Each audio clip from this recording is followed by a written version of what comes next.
Welcome to Ladies Who Launch, not your average business podcast. Dropping every other Wednesday, Alyssa and Dakota are two successful and opinionated marketing entrepreneurs engaging in insightful conversations with industry thought leaders, as well as casual conversations surrounding our lives as entrepreneurs.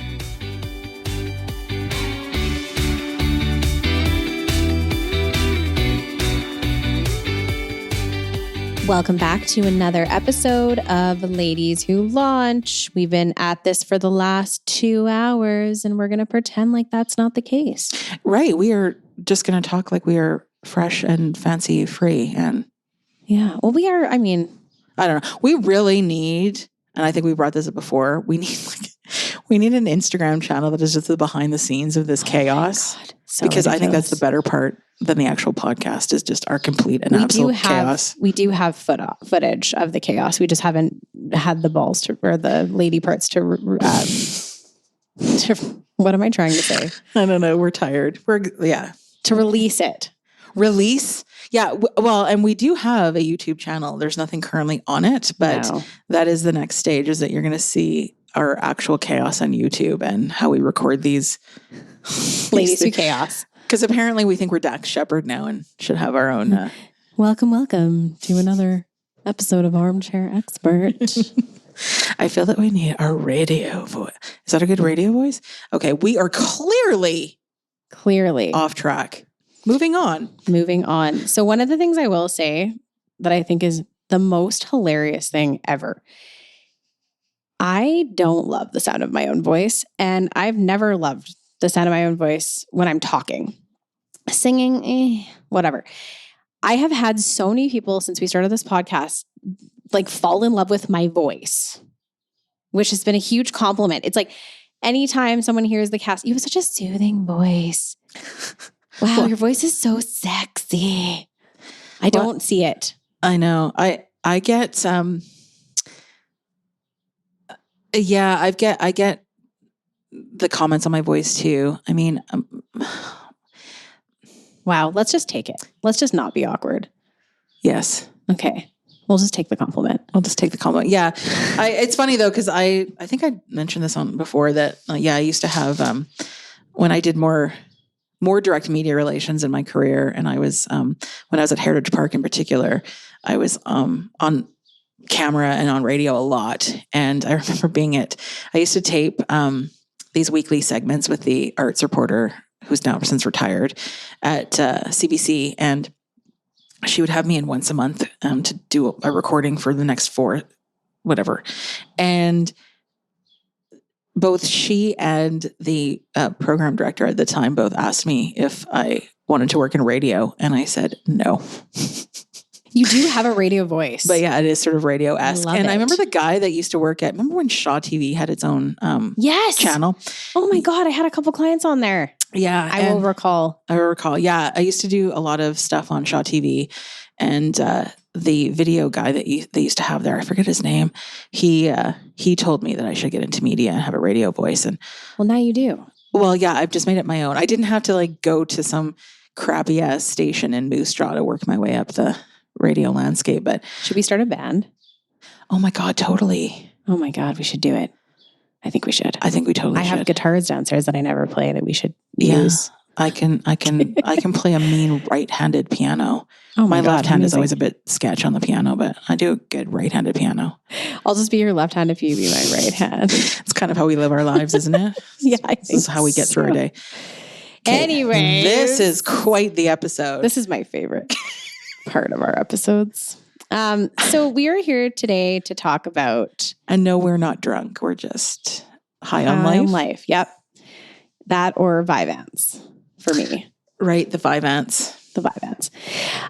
5 things every female business owner should have when they start a new business. We want to talk to you guys about 5 things that you probably didn't expect that you needed how to get them. Look at us being like the BuzzFeed of podcasts. Top 5 list. Oh God, listicles. Gross. Listicles. Oh my God. Remember when listicles were all the rage 3 years ago? I just pulled a strategy off our radar for a client. was like, this isn't working anymore. Okay, bye. Yeah, we're not doing listicles. Listicles are over. I'm just announcing that right now. But look at us doing a Except listicle. for now. I don't know how else to present this. We are so ridiculous. Okay. I feel like I'm very loud. Apologies.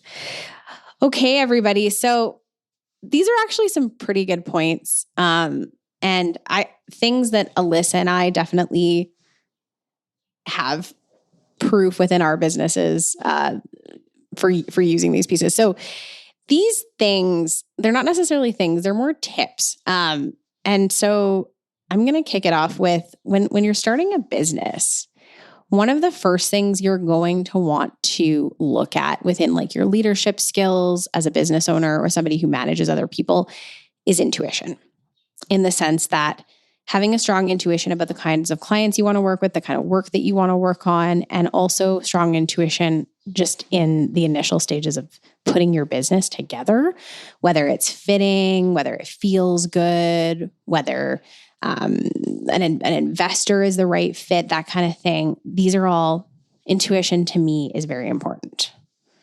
I agree. And you know, it's funny. I've sort of built my entire business existence on intuition because I decided to start this business like in 15 minutes and went down to a registry and registered the name and then announced it on Facebook because I thought it was super important.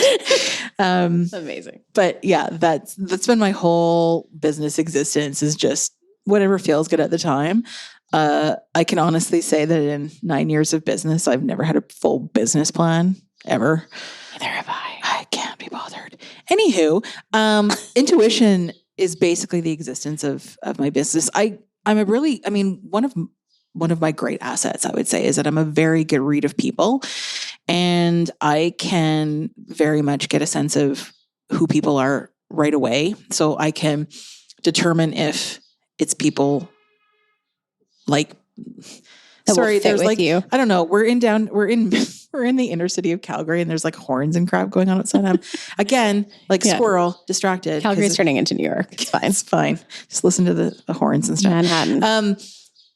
I can very quickly determine if you're someone who I want to spend time with or I want to work in my business. And so I've very much cultivated like clients, people, relationships in an intuitive way. And I'm not big on written, like, as I said, business plans or like all those sort of like writing out your goals and journaling. I've never been that person. Yeah. I very much just go by what I feel in the moment. And I mean, maybe that's just, I'm full of shit, which likely I am, but it seems to work for me. No, but I don't think people listen to their intuition enough. No. I think that's where I'm going with this, is that people rely too much on, like, if you have a business plan or you have a plan of any sort, it's like you rely too much on the black and white, right? As opposed to maybe you're feeling that it isn't quite working, or that whatever, you need to go to a different way. And people don't listen to their intuition enough in business, I find. Well, and Alyssa just actually gave me a book to read called Mindset, because I, as we discussed in our last episode, I'm very bad at sticking myself in black and white boxes, and changing your mindset goes hand in hand, in my opinion, with intuition. Yeah, it is. And I think it's funny. A friend of mine was the one, I'd had that book before, and I haven't even read it yet, Mindset. But a friend of mine is an executive coach, and we were having drinks one night, and we were talking about you, sorry, Dakota, but she's an avid listener of this podcast. And so she's a very big fan of ours. And she said, I think before Dakota can actually start to like get through her like business goals, or like that she wants to scale and expand, whatever, she needs to fix her mindset. Yeah. And she was right. And she was right. Hence the book, but whatever. Absolutely. But I think it's something that people don't think about, is that you have to figure out where you are. Yes. Before you can think about where your business is going to be. And I don't think any of us really put that much enough thought into our own mindset and how it impacts our business. Which was the second thing in this listicle, was mindset, and is mindset. Yeah. And absolutely, like, getting out of your own way is a huge part of being a business owner. Yeah. Can we all just talk about imposter syndrome and how we all have it, but yet we refuse to admit that we have it, even though we know we have it. Yes. Like I am my own worst enemy at the best of times, but I can't tell you how many times in 9 years, it's been 9 years I've been in my business. I have been too chicken to reach out to or send an intro or a request email or send a proposal to a company or a person that I've always wanted to work with because I think that I don't deserve it. And not in like I don't, but like I am too chicken to like do the big reach. So like, let's say my like dream client would be like a WestJet or something. It isn't, but let's just say mainly because it's not interesting to me, but I would never think to like send an email to like the VP of comms or something and be like, hey, this is what I could do. It would never because I don't feel that I would have any basis to feel that I deserve to send an email to like a VP at a big corporation. Yeah. And introduce myself. And why? I couldn't tell you. But it gives me anxiety just thinking about it. I think it's like, if I may, I think it is a mindset thing. But I also think there's like a different side of the coin to that, in that I have imposter syndrome in different ways, but I have no problem like sending emails like that. And it's gotten me into hot water. Quick sidebar story, super funny. There's a restaurant here in Calgary that my family used to own, and I absolutely adore and love the two gentlemen that own the restaurant now. They're fantastic. But a couple of years ago, they posted just like not a great graphic. Like it was rushed, whatever. And I didn't realize like who was managing the account. So I sent a message just being like, like I was that girl. And I friggin' hate it when people are those people when I'm managing social media and they have opinions. But I was like, I just wanted to say like, this could have been this. And the owner message, and one of the gentlemen he was like, hey, Dakota, it's so-and-so. Knock it off. And I was like, oh my God. But that being said, I do think imposter syndrome is a mindset thing where it's like, you have to kind of look at yourself and think like, well, why is my scared animal coming out inside of me? And how can I get curious about it? Yeah, I think there's different points of having mindset. I also think a big mindset issue with me is around procrastination and around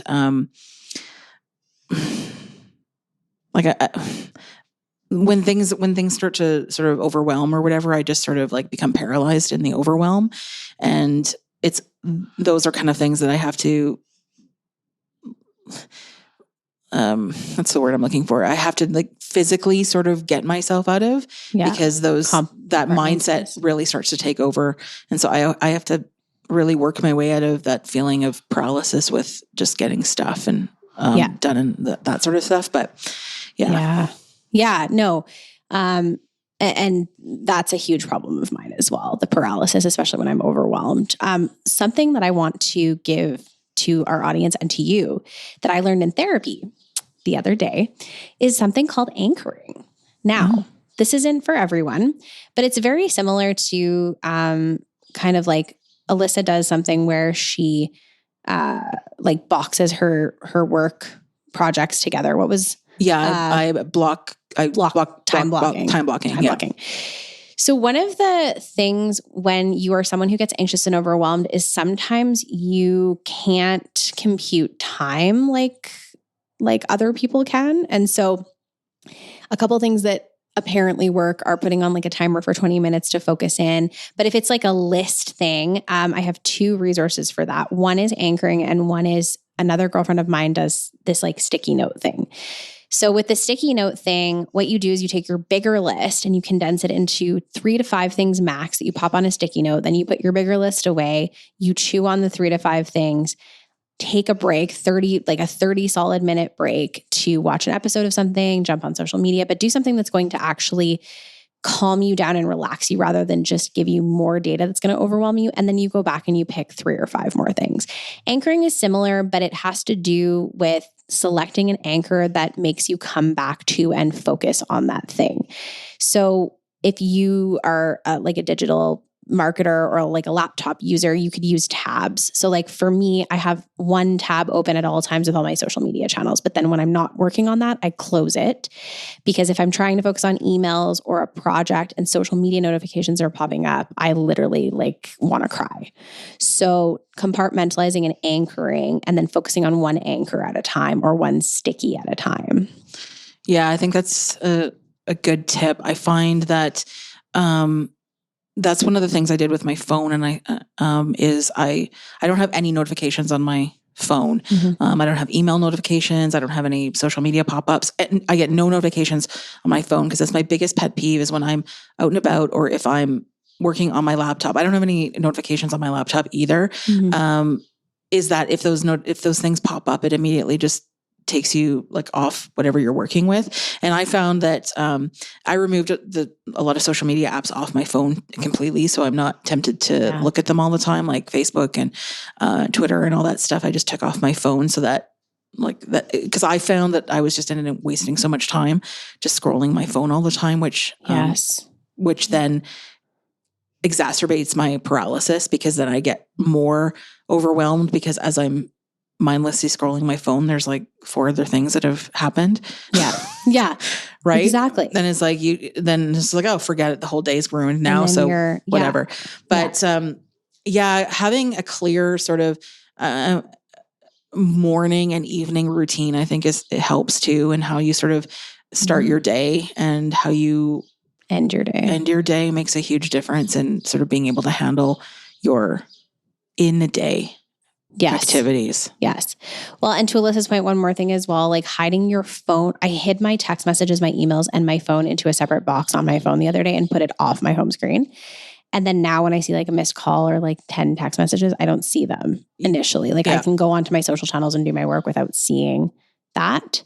Or I can listen to music without seeing that. Like I personally need my phone for a lot of things. So so that's good. And then the other thing is, one of the things is a support system and network, which we've talked about so many times. Like having that is completely invaluable. And so finding the people that you relate to the most, the people that you trust, and having them to bounce ideas off of, therapize you in some appropriate ways. Therapize. Like from afar without giving them your baggage.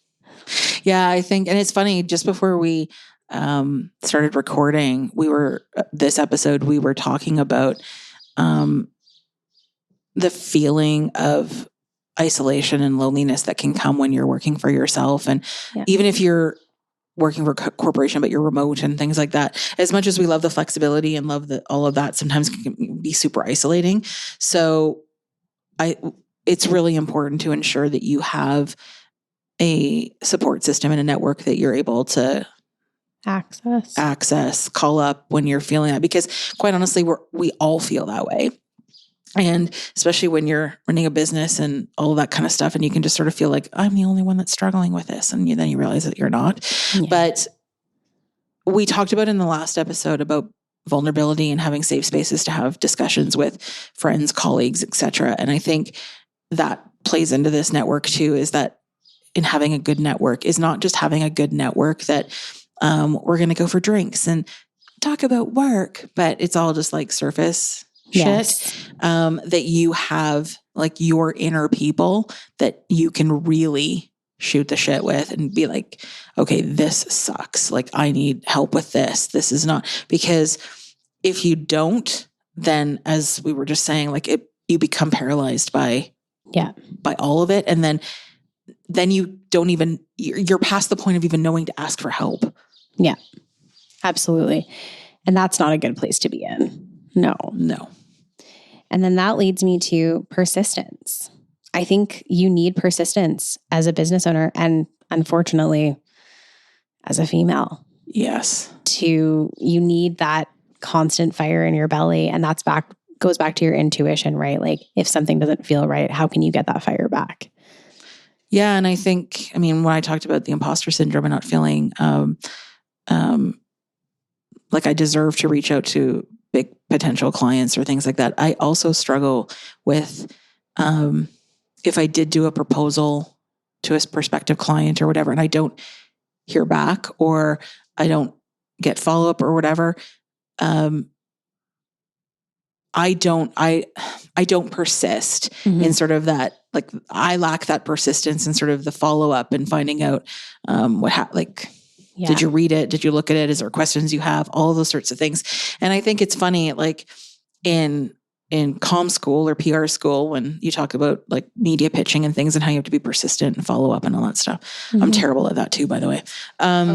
Because I think media people deserve better than 100 phone calls from every PR person, but that's another story. That is true. And I have a whole we can do a whole episode on that. Oh my gosh, nonsense. But I think there's a happy medium. I think there's sometimes people who are too persistent and like salespeople who contact, like we've all been in that situation where a salesperson will just not leave you alone. Yeah. And it's like, okay, enough. Yeah. But then the non-persistent like me that is too scared to ask for a follow-up, like send a follow-up email. You have to be able to push yourself and you have to be able to feel uncomfortable with like making those phone calls or making that email and sort of consistently reaching out. Yeah. Otherwise, you don't know what opportunities you're missing out on. Exactly. Oh, 100%. And like if you want to be on a podcast or part of a conference, like keep pestering, but also come to the table with some sort of a pitch. Yes. I will say too that speaking of that, people who reach out to us to be guests on Ladies Who Launch, and we are getting that now because apparently we're, I don't know, popular or something. But people who send humble, aren't we? But people who send us emails like just randomly with like, hey, I want to be on your podcast, or I have this person who wants to be on your podcast. Yeah. We do have an onboarding form, so we will send you that in terms of a guest request form, but you have to tell us why. Yeah. Why you want to be on. Why you want to be on. How you're going to give something to our audience. Right? Like that shows that you've A, listened, or B, knows who we are or anything. Yeah. And it's sort of the same thing with being like persistence in your business. It's like if you're going to reach out, or if you're going to send a proposal, or you're going to send it, you have to tell, it's not up to them to figure out how you would work with. It's like for you to tell them, this is what I bring to the table. And to that end, you're not just doing it for us or them. You are doing it for yourself as well. Because if you're just after a result that doesn't make sense, it's going to be soul sucking for you. Yeah, we don't like soul sucking here. No, we don't. Which brings me to the last point, a sales funnel that ties back to a purpose and fills a gap. Oh my God, sales funnels. I cannot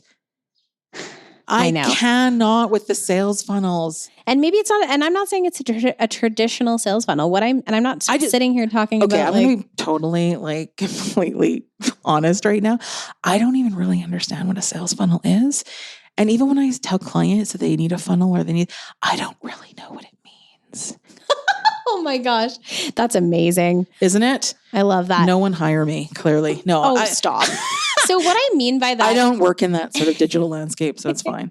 But so like, and honestly, industry jargon, like, let's just be honest, nobody cares. No one cares. And no one cares about your e-newsletters either. I will say that right off the bat. That is not what I'm talking about when it comes to this. I'm not talking about tactical shit.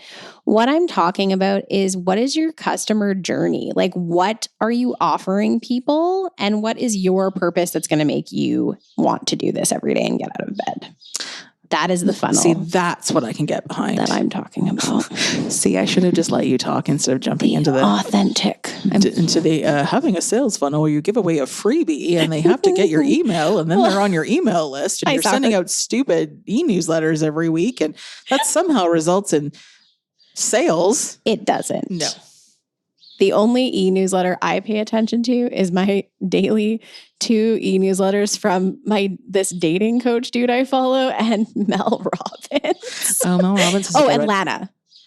Oh, Champagne Fridays is a winner. Fave. That's a good e-newsletter. Yeah, the only one that I read really sort of on the regular is the Marketing Millennials is a pretty good e-newsletter. But yeah, generally I've unsubscribed from most of them. And I'm sorry 100%. if one of them was yours, but I can't do it. Oh, and then fellow podcasters that we love. But yes, that's beside the point.